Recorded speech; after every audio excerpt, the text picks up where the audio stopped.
You need to hear this if you're a crypto enthusiast. Moving your USDT from OKX to Binance just got a whole lot easier. First, open your OKX wallet app and log in. Got it? Great. Now head to your wallet and find USDT in the list of assets. Tap on it. Next, look for the Send button. Click it, and you'll be prompted to enter the recipient's address. This is where you need to be careful. Open your Binance app, go to your wallet, and select Deposit. Choose USDT as your deposit asset.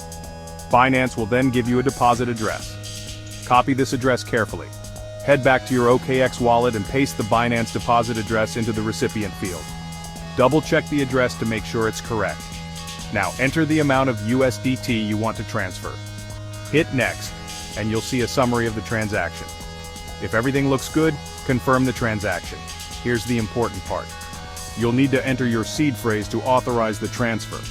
Make sure you're in a private place and enter your seed phrase carefully. Never share this with anyone. Once you've entered the seed phrase, confirm the transaction. Your USDT is now on its way to your Binance account. Transfers can take a few minutes, so be patient. And that's it.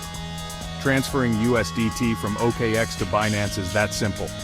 Remember to keep your seed phrase safe and happy trading.